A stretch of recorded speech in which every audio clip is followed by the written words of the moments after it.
हम्म।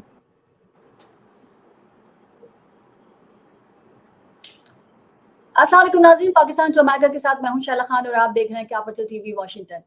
जनाब, तरक्की की मनाजिल तय करते हैं इंसान जो है उन्होंने नए अंदाज अपनाए, टेक्नोलॉजी की दुनिया में कदम रखा और एक डिजिटल दौर का आगाज हुआ। फासले मजीद सिमट गए और आवाज के साथ वीडियो के जरिए राब्ते ने बहुत कुछ आसान कर दिया। सेकंड्स में एक दूसरे के साथ जुड़ जाने वाले राब्तों में मीलों दूर बैठे अपने और जो पराए हैं उनके हालात जानने का मौका भी दिया। लेकिन हर सहूलत इतने सस्ते दामों अगर आपको दस्तयाब होने लगे तो उस पर बहुत से बुरे असरात भी बासानी वारिद हो जाते हैं। कुछ शरपसंद जहनों ने इंटरनेट जैसी सहूलत का मनफी इस्तेमाल करते हुए उसे गैर यकीनी बना डाला। तस्वीर की चोरी से लेकर उनके गलत इस्तेमाल से लेकर किसी भी मकाम पर किए जाने वाले हमले की ऑनलाइन जो वीडियोज हैं उन्होंने इंटरनेट के मनफी इस्तेमाल पर हजारों तशवीशनाक सवाल को जन्म दिया। अब अगर मैं साइबर क्राइम की बात करूं तो साइबर क्राइम इंटरनेट के जरिए की जाने वाली वो गैर कानूनी सरगर्मियां होती हैं, एक्टिविटीज होती हैं जिसके तहत मुजरिम कंप्यूटर, लैपटॉप या किसी भी गैजेट के जरिए, वो आपके सेल फोन के जरिए भी किसी भी शख्स का डाटा, मालूमात, हसास नौयत के कागजात चुरा सकता है, रद्दोबदल कर सकता है, सिस्टम हैक कर सकता है या फिर किसी भी किस्म की आपको धमकी आमेज पैगाम भी दे सकता है। इंटरनेट के जरिए शुरू की जाने वाली कोई भी गैर कानूनी सरगर्मी शामिल हो सकती है और इसमें किसी भी फर्द, हुकूमत, कॉर्पोरेट सेक्टर से ताल्लुक रखने वाली मालूमात की दूर दराज की चोरी भी शामिल हो सकती है और उसमें ऑनलाइन बैंक से लाखों रुपए चोरी करने से लेकर जो तमाम साइबर सार्फिन है उनको हिरासा करना और उनका पीछा करना भी शामिल हो सकता है। अब सवाल यह है कि ये होता कैसे है और इससे मैं और आप कैसे महफूज रह सकते हैं? ये और इस जैसे बहुत सारे सवालात के लिए आज हमने इनवाइट किया है आसिफ इकबाल चौधरी साहब को, जो कि डायरेक्टर एफआई है। अस्सलाम वालेकुम sir, welcome to the show. वालेकुम अस्सलाम जी, बहुत शुक्रिया। आसिफ साहब, मसला ये कि हमें शौक बड़ा है सोशल मीडिया पे जाने का, कुछ लोगों को अर्निंग का, कुछ लोगों को शो ऑफ करने का, कुछ लोगों को अपनी सक्सेस जो है दूसरों को दिखाने का, जलाने का। लेकिन उसके बाद मसला ये है कि हम अपने आप को सिक्योर नहीं कर पाते। सोशल मीडिया इस्तेमाल करते वक्त बेसिकली किन बातों का ख्याल रखना चाहिए? जी, सबसे ज़रूरी सवाल आजकल जो है वो सोशल मीडिया के हवाले से यही है कि हम्म। आप लोगों ने एजुकेट करना है लोगों को, ख़ास तौर पे पाकिस्तान जैसे थर्ड वर्ल्ड कंट्री जहाँ पे सोशल मीडिया की कोई एजुकेशन नहीं है, इंटरनेट के हवाले से कोई हमारे कुरिकुलम का हिस्सा कोई चीज़ नहीं है, तो यहाँ पे इसी तरह से ही लोगों को एजुकेट किया जा सकता है कि आपने सिक्योरली इंटरनेट को, सोशल मीडिया को कैसे यूज़ करना है। देखिए, इसके लिए सबसे पहली चीज़ तो ये है कि आपने कोई भी इंटरनेट का यूज़र वो जब भी सोशल मीडिया पे जाएगा तो ऑब्वियसली कोई ना कोई आईडी, कोई प्रोफ़ाइल, कोई अकाउंट अपना बनाएगा। हम्म। इंस्टाग्राम है, फेसबुक है, ट्विटर है, गूगल है और इस तरह के बहुत सारे, स्नैपचैट और बहुत सारी जो सोशल मीडिया की ऐप्स हैं, यानी इवन व्हाट्सएप भी। यहाँ पे जब भी आपने अपना अकाउंट बनाना है, उसको बनाते हुए आप जो भी उसके लिए फॉर्म फिल करते हैं, वो उसको अपना पासवर्ड, अपना जो है आपका यूज़र नेम और आपकी अल्टरनेट ईमेल आईडी, जो मोबाइल नंबर उसके साथ आपने दिया है, ये सारी हम्म। चीज़ें आपको राइट डाउन करनी चाहिए, सबसे पहली चीज़। उसके बाद जब आप रजिस्टर हो जाते हैं, आप ऑनलाइन चले गए, तो फिर उसके बाद सबसे पहली चीज़ जो आपको देखने वाली है कि आपका जो सोशल मीडिया का अकाउंट है, उसको आपने सिक्योर कैसे रखना है। यानी हम्म। वो किस तरह से आप उसको, उसके कौन से ऐसे उसमें फीचर्स हैं, जैसे सिक्योरिटी की टैब होती है, उसमें पासवर्ड रखना है तो कैसा रखना है, कॉम्प्लेक्स कैरेक्टर्स रखने हैं, आई लव पाकिस्तान, आसिफ इकबाल 786 नहीं रखना। आपने पासवर्ड ऐसा रखना है कि जिस जैसे आपने कैरेक्टर, स्पेशल कैरेक्टर जैसे क्वेश्चन मार्क उसमें होना चाहिए, नंबर साइन होना चाहिए और तीसरी चीज उसमें नंबर्स होने चाहिए, डिजिट्स होने चाहिए, यानी ये कॉम्बिनेशन होना चाहिए पासवर्ड जो आपका हो, वो कैरेक्टर्स, स्पेशल कैरेक्टर्स और डिजिट्स का, तो वो स्ट्रॉन्ग पासवर्ड होगा जो कि आसानी से ट्रेस नहीं किया जा सकता, हैक नहीं किया जा सकता। अच्छा, दूसरी चीज ये है कि लोग पासवर्ड भूल जाते हैं। ये पासवर्ड आपने किसी ना किसी डायरी में राइट डाउन करके लिख लें। ये मैं नए यूजर्स के लिए बता रहा हूँ कि जो जो इंटरनेट का, जो आईटी की फील्ड के लोग हैं, उनके लिए तो गैजेट्स के अंदर चीजें मौजूद होती हैं कि उन वो वहां पे सेव, मेरे पासवर्ड्स मेरे मोबाइल में ही सेव्ड होते हैं, लेकिन वो लॉक्ड होते हैं। लेकिन वो बंदा के जो नया यूजर है उसके लिए क्या होना चाहिए। अच्छा, उसके बाद अकाउंट को सिक्योर करने के लिए आपने टू फैक्टर ऑथेंटिकेशन आजकल बड़ा अहम फीचर दिया है, सबने दिया है। वो क्या होता है कि अगर आपने जब लॉगिन किया, पासवर्ड डाला, तो फिर भी लॉगिन नहीं करेगा वो फिर एक बैरियर है उसके आगे, वो रुक जाएगा वहां पे, और वो कोड आपकी मोबाइल सिम पे जाएगा। आपने अपनी एक मोबाइल सिम एसोसिएट कर लेनी है अपने ऑनलाइन अकाउंट के साथ। वो चाहे ऑनलाइन अकाउंट प्रोफाइल फेसबुक की है, इंस्टा की है, ट्विटर की है, जो भी आपकी, गूगल की है, सॉरी, आपने उसके साथ उसको एसोसिएट करना है, टू फैक्टर ऑथेंटिकेशन लगानी है, कोड आपकी सिम पे जाएगा, वो डालेंगे तो वो लॉगिन करेगा। यानी इसका मतलब है कि आपका पासवर्ड अगर हैक हो गया या चोरी हो गया, तो भी आपकी मोबाइल सिम अगर आपके पास है तो वो लॉगिन नहीं कर सकेगा। इसके अलावा फेसबुक 5 ट्रस्टेड फ्रेंड्स का फीचर देता है कि वो उसको अनेबल करें कि अगर आपका कोई किसी के पास चला जाता है, कोई हैकर पड़ जाता है या आपका अकाउंट चोरी हो जाता है, तो आपने रिकवर उन ट्रस्टेड फ्रेंड्स के जरिए उसको आप कर सकते हैं। उसके अलावा अगर आपको कोई लिंक आ जाता है, उस लिंक पे क्लिक नहीं करना। लिंक आपको आता है कि जी आप अपना ऑनलाइन अकाउंट है इसको अपडेट कर लें, अपग्रेड कर लें, या इसकी कैपेसिटी बढ़ा लें।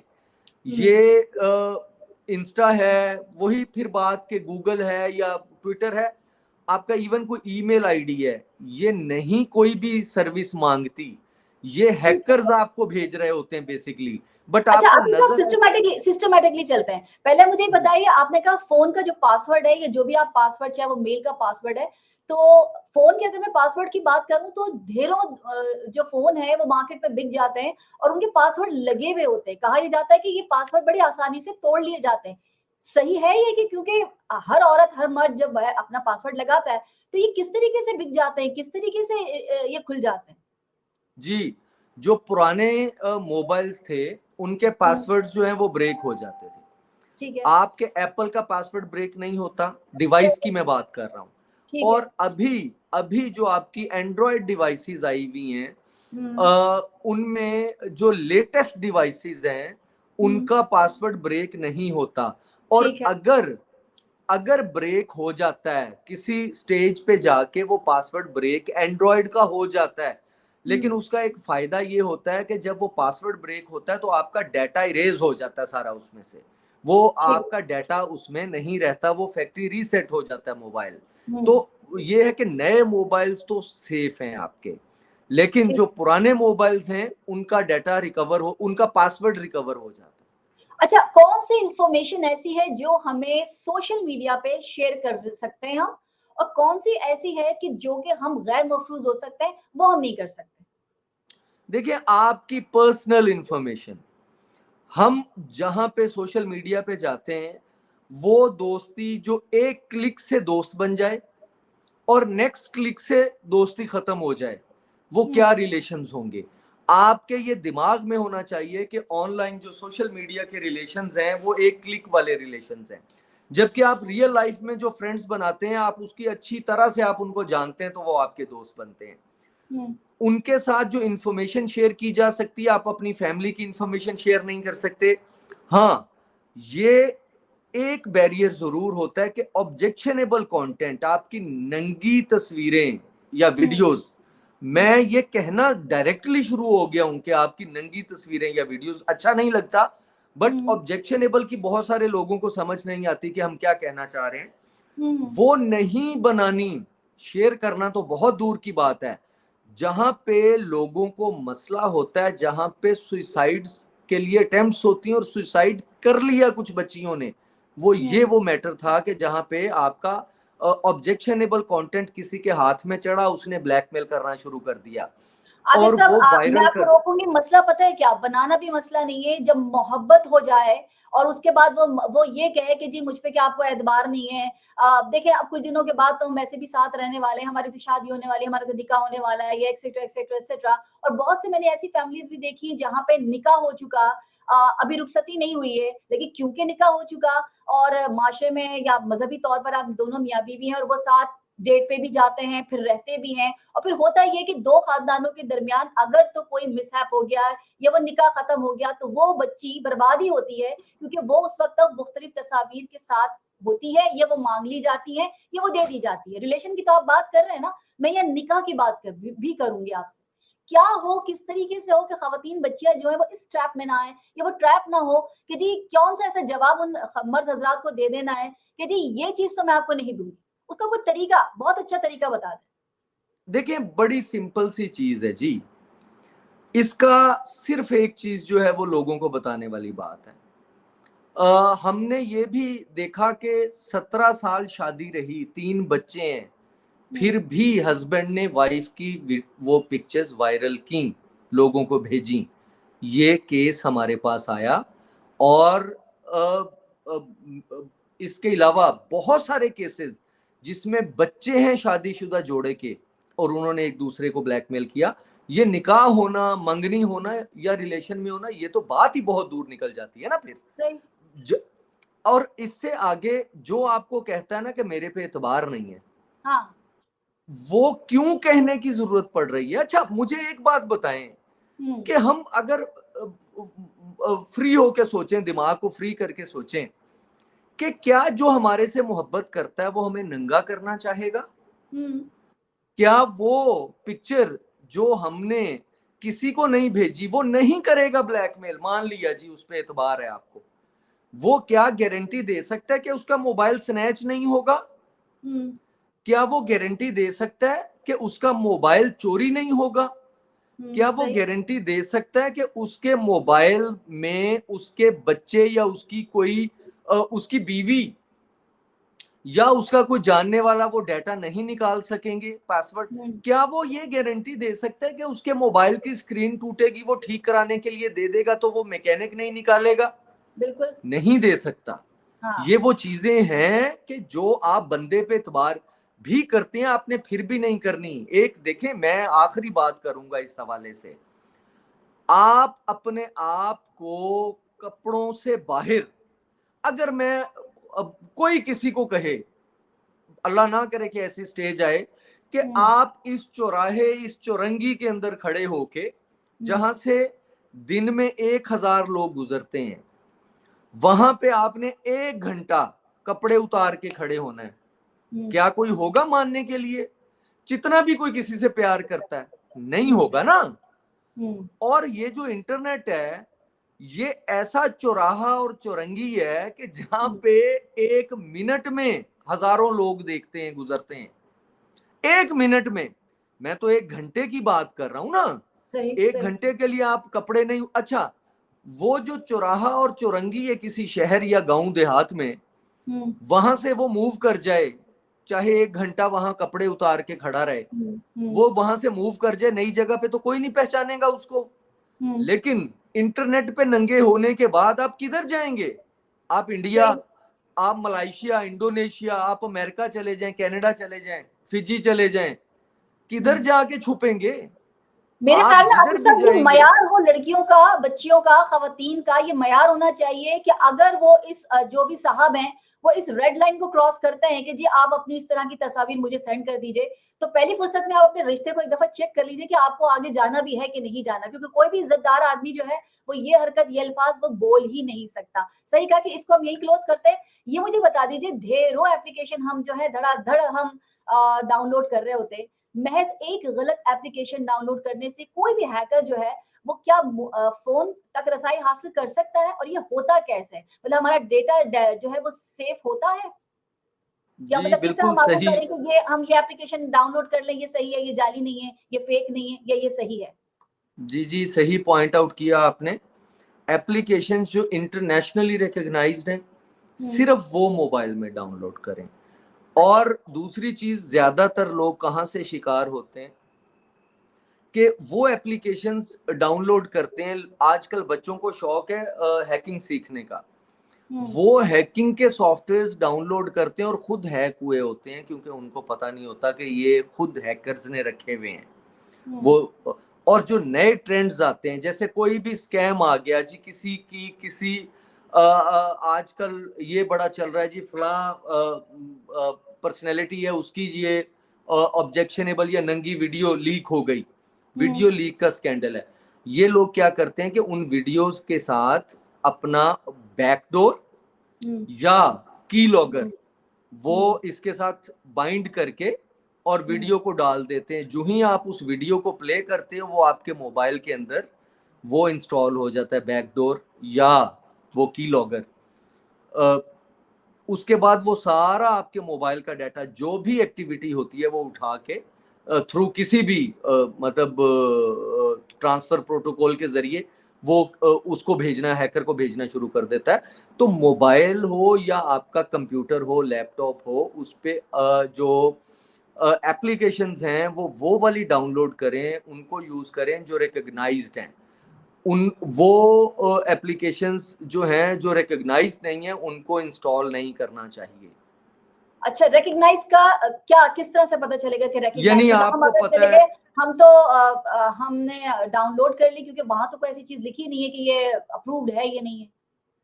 उसके उसके स्टार रेटिंग होती है जी एप्लीकेशन की, ठीक है। जो भी ऑनलाइन पड़ी होती है। जब भी आप उसको इंस्टॉल करने के लिए जाते हैं, हम्म, वो 5 स्टार से शुरू होता है, मतलब उसकी रेटिंग होती है वहां पे। वहां ठीक से है। जो अच्छी रेटिंग वाला सॉफ्टवेयर है वो डाउनलोड करें। अच्छा, ज्यादातर हम गूगल आईडी से काम करते हैं, या आप किसी भी सॉफ्टवेयर को, अगर बाहर के किसी सॉफ्टवेयर को अगर आप डाउनलोड करना चाहेंगे, तो वो आपकी जो थोड़े दिनों अरसे पहले आपने बनाई है या आप इस्तेमाल करते हैं, उसको वो फौरन रिजेक्ट करता है। नहीं, आप गूगल है, फिर फेसबुक है, फिर फलां है, फिर फलां है, कि आप इसमें से चूज कर लीजिए। तो हम ज्यादातर गूगल आईडी से काम करते हैं, मगर बदकिस्मती से सबसे ज्यादा डाटा हमारा गूगल पर होता है। फोटोज हैं, सेल नंबर्स हैं, सोशल मीडिया प्लेटफॉर्म्स के एक्सेस बड़ा आसानी से मिल जाता है। तो गूगल आईडी को प्रोटेक्ट कैसे करें? क्योंकि अगर चले वो खराब तस्वीरें भी नहीं है, घर की तस्वीरें हैं, आपकी फैमिली की तस्वीरें हैं, नंबर्स हैं, बहुत से ऐसे नंबर्स होते हैं जो कि आप नहीं किसी को देना चाहते, तो अगर ये तमाम चीजों को सेव किस तरह करें गूगल पर? काफी अरसे के बाद क्वालिटी क्वेश्चंस मुझे सुनने को मिल रहे हैं। मैं अच्छा, गूगल आईडी, बिल्कुल आपने सही कहा कि गूगल आईडी एक ऐसी चीज आपके मोबाइल के अंदर होती है कि जो पूरे मोबाइल की कह सकते हैं कि माँ होती है। उसके पास हर चीज है, आपकी हाँ। चैट उसके अंदर है, आपकी कांटेक्ट हम्म, लिस्ट उसके अंदर है, आपके जितनी पिक्चर्स हैं, डाटा है ऑनलाइन, आपका सारा कुछ क्लाउड पे पड़ा हुआ है, वो आपकी गूगल आईडी के अंदर है। गूगल आईडी को सिक्योर करना सबसे ज्यादा जरूरी है। एक तो जैसे मैंने पहले बताया, उसके पासवर्ड चेंज करते रहना चाहिए, कॉम्प्लेक्स पासवर्ड रखें और उसको चेंज करते रहना चाहिए आपको। दूसरी चीज है 2 फैक्टर ऑथेंटिकेशन कोड, उसके ऊपर लाजमी लाजमी आप अनेबल करें। तीसरी चीज उसके अंदर है कि आपने ऑल्टरनेट आईडी देना है गूगल के साथ। ऑल्टरनेट आईडी क्या करता है कि अगर आपका ओरिजिनल आईडी खुदा ना खास्ता हैक हो जाए या कोई उसको सिक्योर कर ले, तो ऑल्टरनेट आईडी के जरिए आप उसको सिक्योर करते हो, आप उसको वापस रिट्रीव करते हो।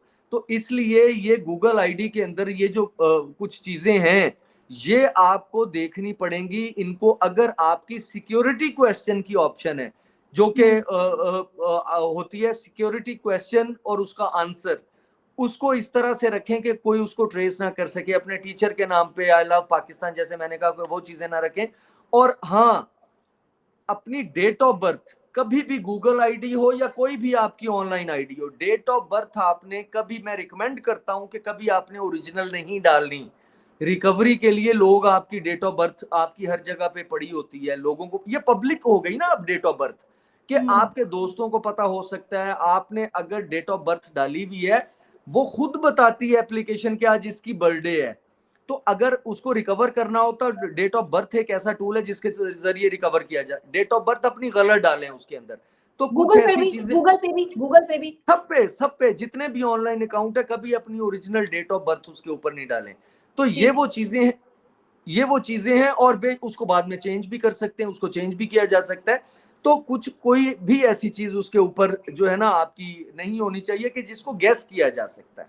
ठीक है। अच्छा, मेरे बैंक से एक दफ़ा मुझे मेरे आईडी पर ही आई, उन्होंने कहा कि जी हम कोई भी फ़िलहाल ऐसी कोई मतलब कोई चीज़ आपको ऑफ़र नहीं कर रहे हैं।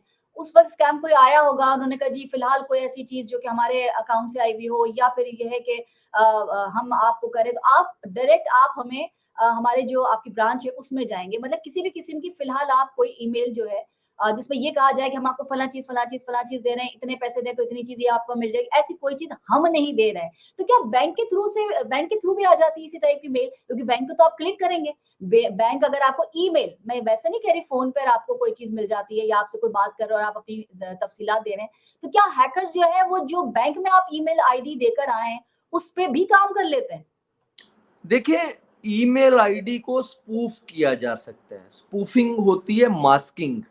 अच्छा। यानी अक्सर ये लोग क्या करते हैं कि जैसे मेरा अगर ईमेल आईडी है हुँ, asif.iqbal@gmail.com, हुँ। वो क्या करेंगे, आसिफ डबल डॉट इकबाल कर देंगे। अच्छा। आपको वही शो होता है कि जैसे आसिफ की तरफ से मेल आ रही है।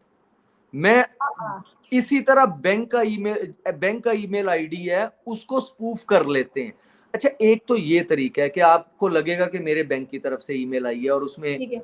कोई ना कोई इस तरह की चीज होगी कि अकाउंट को अपडेट कर लें, अपना पासवर्ड रीचेंज कर लें और वो आपका पासवर्ड ले लेंगे और एनवायरनमेंट भी वही होगा बैंक का, जैसे वो हुँ, पेज का एनवायरनमेंट होता है। फिशिंग का जो तरीका है उसको हैक हुँ, करने का।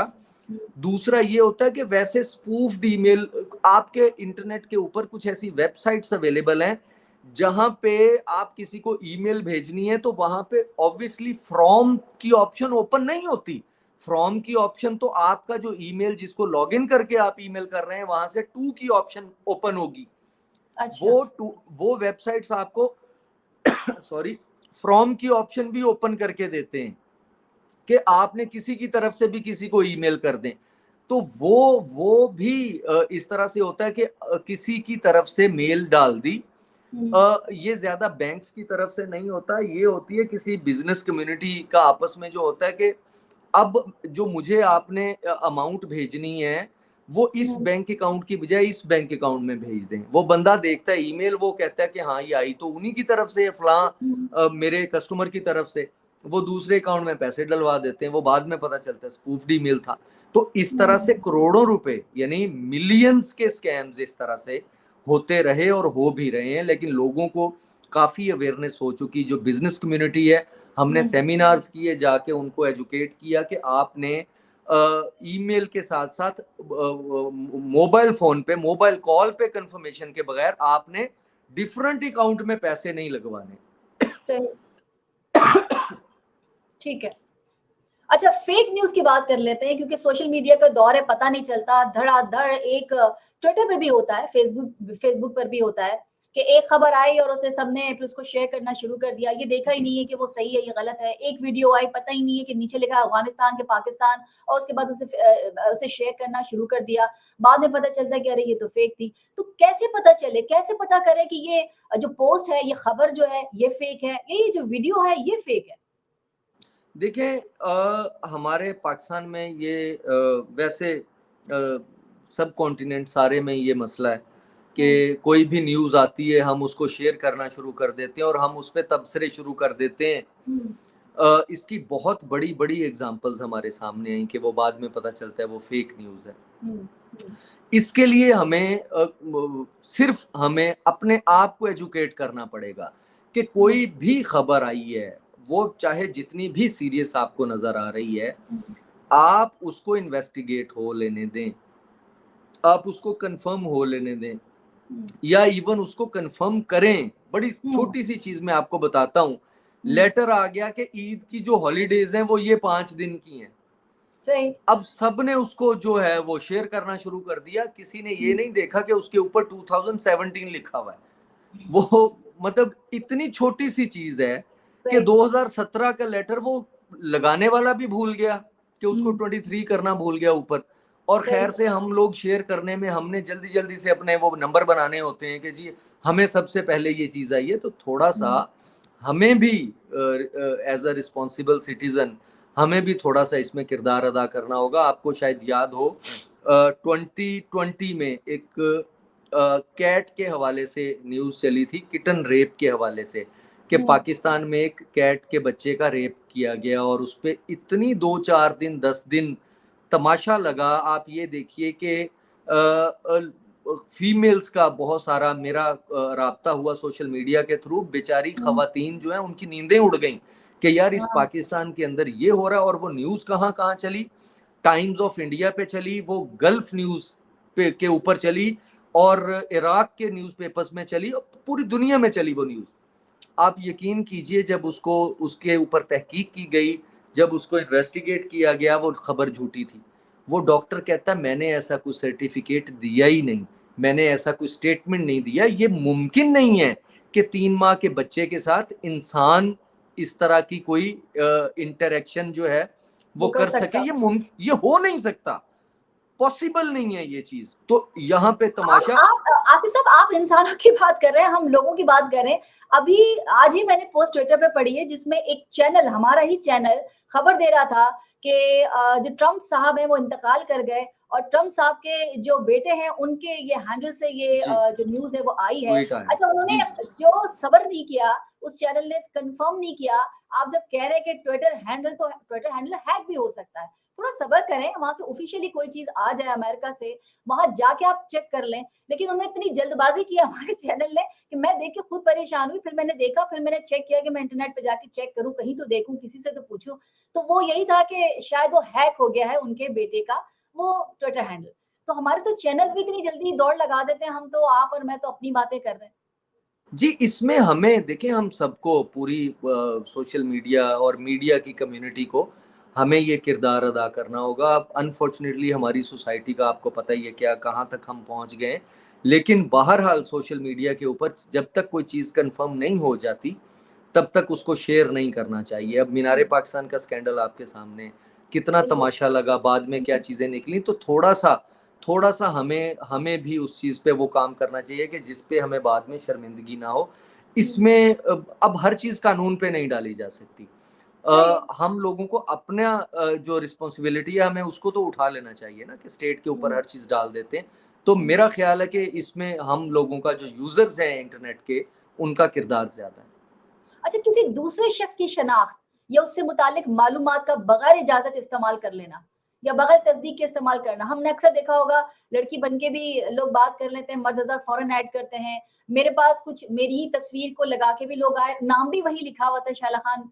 अच्छा, मैंने उनसे फेसबुक पे उनको इनबॉक्स किया कि ये आपने लगा रखी है, तो उन्होंने कहा तस्वीर तो मैंने आपकी लगाई, नाम तो मेरा अपना है, तो अब हम कुछ कह नहीं सकते उनको। तो मतलब इस तरह की जो चीजें होती हैं, और ये बढ़ती चली जा रही है। मैं तो खैर ज़ाहिर इतनी कोई सेलिब्रिटी नहीं हूँ, और ना ही मेरी कोई इतने कोई ड्रामे और फ़िल्में आप कोई देखे हुए हैं। लेकिन जो मशहूर लोग हैं, उनकी भी इसी तरह की आईडीज़ उठा के उससे फिर बहुत सारे कोट्स, जैसे कि अनवर मकसूद साहब, उनके ढेरों ट्विटर हैंडल आपको मिल जाएँगे, और वो कह रहे हैं कि जी खुदा के वास्ते मेरे लिए मुश्किल हो गई है, मैं ये इस्तेमाल करता ही नहीं हूँ। तो क्या मतलब साइबर क्राइम में उनकी सज़ा क्या है? देखें, misuse of identity information section हुँ, 16 है साइबर क्राइम एक्ट का। इसके अलावा सेक्शन 20 है, offences against dignity of a person. हुँ, इन इसकी 3 साल की सज़ा है। किसी सही। के नाम को यूज़ करना, हुँ, नाम से प्रिटेंड करना, हुँ, किसी की आइडेंटिटी को ओपनली यूज़ करना, किसी की पिक्चर को मिस यूज़ करना या यूज़ करना उसकी इजाज़त के बगैर, ये miss use of identity information में आ जाता है। और इसकी साइबर क्राइम एक्ट में सेक्शन 16 है, इसमें 3 साल तक की सज़ा है। और हुँ, बहुत सारे मैं आपको बताऊं कि ये लोग जो हैं, ये जब उनको हम पकड़ते हैं या उनको आइडेंटिफाई किया जाता है, तो वो उनको पता नहीं होता कि ये क्राइम है, वो फन में कर रहे होते हैं। हाँ, ये भी है इसमें मसला हमारे यहाँ। जी, इसमें 9 साल का बच्चा भी आइडेंटिफ़ाई हो चुका। इसमें 60 प्लस के बाबा जी भी आइडेंटिफ़ाई हो चुके। और ओह! इसमें ख़वातीन जो हैं वो बहुत सारी ऐसी हैं कि जो नाम और पिक्चर यूज़ करते हुए और जेलसी में, आउट ऑफ जेलसी उन्होंने स्टूडेंट्स जो होती हैं ज़्यादा, हुँ, वो ये करती हैं। तो ये लोगों को अंदाज़ा नहीं है। जब उनको पता चलता है कि ये क्राइम है, तो तब हुँ। तक वो ऑब्वियसली उनका रिकॉर्ड आ चुका होता है। कि वो क्रिमिनल रिकॉर्ड बन चुका होता है। इसमें अवेयरनेस की ज़रूरत है, लोगों को बताने की ज़रूरत है कि कौन कौन सी चीज़ें जो हैं वो क्राइम के ज़ुमरे में आ जाती हैं। और ये सबसे गंदा वाला फन है जो लोग करते हैं यहाँ पे, कि किसी की भी पिक्चर उठा के कहीं पे भी पोस्ट कर दी और उसके ऊपर कमेंट्स कर दिए या अपनी डीपी पे लगा ली, तो ये काफ़ी ज़्यादा होता है यहाँ पे। अच्छा, साइबर लोफिंग क्या है? क्योंकि आपने यही वाली बात की तो मैं उसी साइबर लोफिंग पर आऊँगी। जैसे कि एक नया लफ्ज़ मैंने सुना और अक्सर मुझे लोग कहते हैं कि भई ये काम के दौरान जब आप कंप्यूटर, मोबाइल फ़ोन या दफ़्तर में काम के दौरान उस टाइम को आप कंप्यूटर पर अपने ज़ाती एन्जॉयमेंट के लिए सोशल मीडिया पर जब आप वो टाइम सर्व करते हैं तो उसको साइबर लोफिंग करते हैं। तो इसकी भी कोई सज़ा है? क्योंकि हम तो इसको राइट समझते हैं कि जी ठीक है थोड़ा-सा रेस्ट ले लेते हैं, चाय तो पी रहे हैं लेकिन साथ में ये भी देख लेते हैं। चलिए थोड़ा फेसबुक भी चेक कर लेते हैं और बहुत सी खवातीन तो ड्रामे भी देख रही होती हैं उस दौरान कि जी मेरा टाइम नहीं है, मेरा काम अभी ज़रा देर से आएगा तो मैं क्यों ना ड्रामे देख लूँ। तो क्या ये भी एक क्राइम है? नहीं, मेरे ख्याल से कि ये चीज़ जो है ये क्राइम से ज़्यादा बदतहज़ीबी और गैर इख़लाक़ी है कि अगर आप ड्यूटी के दौरान बैठ के अपना काम हाँ, करने की बजाय और ये ब्राउज़िंग करते हैं। बहरहाल एक चीज़ है कि टेक्नोलॉजी को मैं कभी भी ये नहीं कहूँगा कि टेक्नोलॉजी से दूर होना चाहिए या इसका यूज़ बहुत कम करना चाहिए, हमने इस टेक्नोलॉजी को लेके चलना है। लेकिन जी, स्क्रीन टाइम हमें पता होना चाहिए कि हमने उसको किस तरह से मैनेज करना है, कितना स्क्रीन टाइम हमारा होना चाहिए। कौन-कौन सी ये जो हमारी आप देखें बहुत सारे लोग हैं, जो अर्निंग कर रहे हैं, जो पैसा हुँ, कमा रहे हैं, ये सोशल बिल्कुल। मीडिया और मीडिया के हवाले से। तो उस साइड पे लोगों को, बच्चों को यंग जनरेशन को लगाना चाहिए, ना कि वो चैट करें, वीडियो हुँ, चैटिंग पे बैठे हुए हैं, वो प्रोफाइल्स बना के लोगों को बुली कर रहे हैं, ये लॉफ़िंग हुँ, जो आप कह रही हैं कि ये कर रहे हैं, डिफरेंट टाइप की ब्राउज़िंग कर रहे हैं। और मतलब उसके ऊपर हमने इस तरह के भी बच्चे पकड़े हैं कि जिन्होंने लोगों की प्रोफाइल्स को पकड़ के और उनसे यानी लोड के कार्ड्स ले लिए और इस तरह से ये हरकतें कर ली। इससे बेहतर ये है कि आप ये देखिए कि आपने ई-कॉमर्स की साइट पे कैसे जाना है। आप सारी दुनिया जो है वो इंटरनेट के ज़रिए पैसा कमा रही है और हम अपना टाइम वेस्ट कर रहे हैं। हमें बच्चों को, अपनी यंग जनरेशन को इस साइड पे लगाने की कोशिश करनी चाहिए। हुँ। अच्छा एक आखिरी सवाल आपसे ब करूँगी मैं व्हाट्सएप के क्योंकि व्हाट्सएप पे सबसे ज़्यादा हमारी चैटिंग रहती है, बातचीत हो रही होती है। अब तो डॉक्यूमेंट्स भी शेयर हो जाते हैं, तस्वीरें भी शेयर हो जाती हैं। कितना ज़रूरी है उसका पासवर्ड? क्योंकि हम लोग उस एप्लीकेशन को ज़्यादातर ओपन ही रखते हैं। मैंने नहीं देखा कि वो किसी उसको साइन आउट करते हो, मैंने नहीं देखा कि उस पे कोई पासवर्ड लगाते हैं। कितना ज़रूरी है स्पेशली व्हाट्सएप के लिए? देखिए जी, 2 चीज़ों को पासवर्ड लगाना ज़रूरी है। एक व्हाट्सएप को हुँ, सबसे ज़्यादा ज़रूरी और मोबाइल को सबसे ज़्यादा ज़रूरी। कभी ठीक है। मोबाइल ओपन नहीं होना चाहिए विदाउट पासवर्ड आपका। वो गिर हुँ, सकता है, गुम सकता है, कहीं पे पड़ा हो, कोई उठा के उसमें से आपकी और आपकी बीवी की चैट निकाल ले, कल को हुँ, उससे ब्लैकमेल करे, आपकी पिक्चर्स पड़ी हो सकती हैं फैमिली की उसके अंदर। मोबाइल को पासवर्ड लगाना और हुँ, व्हाट्सऐप को फॉर ग्रांटेड तो बिल्कुल नहीं लेना चाहिए, क्योंकि वो आपकी सबसे अहम जो कम्युनिकेशन की आपकी हुँ, जो एप्लीकेशन है वो आपके मोबाइल में, वो व्हाट्सऐप है। व्हाट्सऐप को आजकल वो फेस फीचर आया हुआ है कि फेस से वो लॉगिन करे, हुँ, तो या थंब से लॉगिन करे या वो उसका पासवर्ड रखा हो। तो मेरा ख़्याल है कि वो इंतहाई बेवकूफ़ आदमी होगा कि जो व्हाट्सऐप को पासवर्ड नहीं लगाएगा। व्हाट्सऐप को पासवर्ड लगाना सबसे ज़्यादा ज़रूरी है। आपकी फैमिली की चैट है, आपकी प्रोफ़ेशनल चैट है, आपकी उसके अंदर आपकी पिक्चर्स पड़ी हुई हैं, आपकी इस तरह की सारी उसके अंदर आपका डाटा पड़ा हुआ है कि जो इंतहाई पर्सनल हो सकता है। तो व्हाट्सऐप हुँ। को पासवर्ड लगाना, और मैं आपको बताऊँ, व्हाट्सऐप के साथ भी उसने टू फैक्टर ऑथेंटिकेशन दे दी है कि टू व्हाट्सऐप फैक्टर के है। साथ भी वो कोड जाता है सिम के ऊपर और फिर वो आगे चलता है। तो हुँ, इसलिए व्हाट्सऐप को भी उसी तरह से सिक्योर करना चाहिए, जिस तरह उससे ज़्यादा बेहतर तरीके से सिक्योर करना चाहिए जिस तरह आप फेसबुक या इंस्टा को करते हैं। हुँ। और फेसबुक के लिए तो आप ज़रूर, मैं थोड़ी-सी एडवाइस आपके लिए भी चाहूँगी कि अक्सर हमारे पास जो रैंडमली आ रही होती हैं, मुख्तलिफ लोग हमें कह रहे होते हैं। अच्छा, एक प्रॉब्लम ये भी आती है, अब शायद बहुत सारे लोगों के साथ आती है, मेरे साथ भी आती है, कि हमारी अगर प्रोफाइल है, पेज नहीं मैं बात कर रही, पेज तो आपका ओपन होता है, लेकिन उसमें काम भी आपका होता है, लेकिन पर्सनल आपकी तस्वीरें हैं या आपने किसी अपने दोस्त अहबाब को कर रखा है, उसमें पर्सनल कोई बातचीत भी हो रही होती है, कुछ ऑफिस के लिहाज से भी बातचीत हो रही होती है, कुछ करीबी लोगों के साथ बातचीत हो रही होती है। तो वो जो आपकी प्रोफाइल है, उस पे लोग आते हैं जो कि अच्छे खासे जान-पहचान, मतलब आप जानते हैं उन लोगों को या सोशल मीडिया के ही लोग होते हैं, लेकिन वो अपने पेज से आते हैं कि जी उनका पेज है जिसपे 5,000 भी लोग ऐड हुए हुए हैं, फॉलोअर्स उनके जो हैं वो 6,000 भी हैं। अब आप उनको मना भी नहीं कर सकते, लेकिन अगर आप उनको ऐड करते हैं तो ऑब्वियसली वो इतना हज़ार आदमी जो है वो ऑटोमेटिकली आपके उस प्रोफाइल को भी देख रहा होता है। मुख्तलिफ चीज़ें चली जाती हैं, आप लाख कहेंगे नहीं होता, लेकिन चली जाती हैं। कैसे सिक्योर कर सकते हैं? मतलब हमारा तो देखिए प्रोफाइल है और हम उन्हें ऐड नहीं करना चाह रहे, लेकिन अगर वो इतने बड़े हैं कि वो अब ज़िद है कि नहीं जी मुझे करें और वो अपने पेज से कर रहे हैं, तो क्या तरीका हो कि हमारा हमारा जो प्रोफाइल है वो सेफ रहे? देखिए कोई इशू नहीं है, प्राइवेसी की टैब टैब होती है उसके अंदर, जैसे सिक्योरिटी है उसी हुँ, तरह से प्राइवेसी की टैब है। प्राइवेसी में जो भी कंटेंट आप अपलोड करते हैं, आप हुँ, जो इस तरह के पेजेस हैं उनके साथ वो ना करें, आप उसको कस्टमाइज़ करें। कोई ठीक है, पिक्चर है, वीडियो है आपकी, उसको कस्टमाइज़ करें और उसको ओपन करें सेलेक्ट करके अपने फ्रेंड्स की लिस्ट में से कि आप इनके साथ उनको ओपन कर सकते हैं। या उसमें एक और चीज़ भी है कि कस्टमाइज़ में कि आप सबके साथ ओपन कर रहे हैं एक्सेप्ट ये लोग।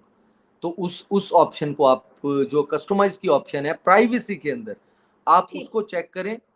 उसके ज़रिए आप उन लोगों को उससे दूर कर दें, उनको वो विज़िबल ना हो और बाकी लोगों के लिए ओपन कर दें। तो मतलब इस शो का जो हमारे पास एक समरी सामने आई वो ये थी कि सबका सॉल्यूशन है, हर एप्लीकेशन के मसाइल का हल भी उसी एप्लीकेशन में मौजूद है, लेकिन क्योंकि हम पढ़ते नहीं, लिखते नहीं, समझते नहीं, देखते नहीं और हम ऐसे ही रैंडमली काम शुरू कर देते हैं, तो इसलिए हमारे ज़्यादा मसाइल आते हैं। सिर्फ यही बात है, ऑब्वियसली, बिल्कुल यही ऐसा मसाइल है, आता है। आपने फेसबुक का बिल्कुल बताया ऐसा कि है। ये मसाइल इसलिए आ रहे हैं, अगर हम अपनी तस्वीर को सिक्योर करना चाहें तो वो मसाइल इसलिए आ रहे हैं, अगर हम अपनी वीडियोज़ ही ना उसके अंदर डालें तो मसाइल इसीलिए आ रहे हैं। तो ये मसाइल इसलिए भी है क्योंकि हमारे अंदर अवेयरनेस नहीं है। कोई लास्ट मैसेज दे दीजिए खवातीन, स्पेशली खवातीन बच्चियों के लिए। मेरा वही मैसेज जी, ऑब्जेक्शनेबल कंटेंट नहीं बनाना। उसकी वजह से ना सिर्फ आपकी ज़िंदगी ख़राब होती है, हुँ, आपके पेरेंट्स की ज़िंदगी, उनकी रिस्पेक्ट और आपके बहन-भाइयों की। शैला ये भी हो चुका कि एक लड़की की ऑब्जेक्शनेबल कंटेंट निकली और उसकी बड़ी बहन को डिवोर्स खामख़ा हो ओह! गई। कि इसलिए कि जी वो पहले ही इस ताक में थे, उसके इन-लॉज़ कोई बनती नहीं थी। उन्होंने इसका बहाना बना के बड़ी बहन को खामख़ा उसके डिवोर्स करके और वो वापस घर आ गई। तो आपका ये जो कंटेंट है, ये ना सिर्फ़ आपकी ज़िंदगी को बर्बाद करता है, आपके पेरेंट्स की सारी ज़िंदगी की कमाई हुई इज़्ज़त को ख़राब करता है और आपके बहन-भाइयों के करियर के ऊपर इफ़ेक्ट होता है। तो खुदा के लिए ऑब्जेक्शनेबल कंटेंट ना बनाना है, ना किसी के साथ शेयर करना है। बाकी सोशल मीडिया पे कोई चीज़, इसके अलावा कोई चीज़ आपको मौत तक नहीं लेके जाती, मगर ये चीज़ आपको मौत तक लेके चली जाती है। Thank you. आसिफ साहब बहुत-बहुत शुक्रिया अपने कीमती वक़्त का। Thank you so very much. अपने नाज़रीन से कहेंगे कि सोशल मीडिया प्लेटफ़ॉर्म पर कैपिटल टीवी वॉशिंगटन के फ़ेसबुक पेज को लाइक कीजिएगा, यूट्यूब चैनल को सब्सक्राइब कर लीजिएगा और कैपिटल टीवी की जो एप्लीकेशन है उसे ज़रूर इंस्टॉल कर लीजिएगा, ताकि आप दुनिया में किसी भी जगह हो, हमारे जो लाइव प्रोग्राम्स हैं और शोज़ हैं उनको देख सकें। ज़िंदगी ने वफ़ा की तो इंशाअल्लाह अगले प्रोग्राम में फिर मुलाकात होगी आपसे, तब तक के लिए शाला खान को दीजिए इजाज़त। फ़ी अमान अल्लाह। अल्लाह हाफ़िज़। Thank you sir.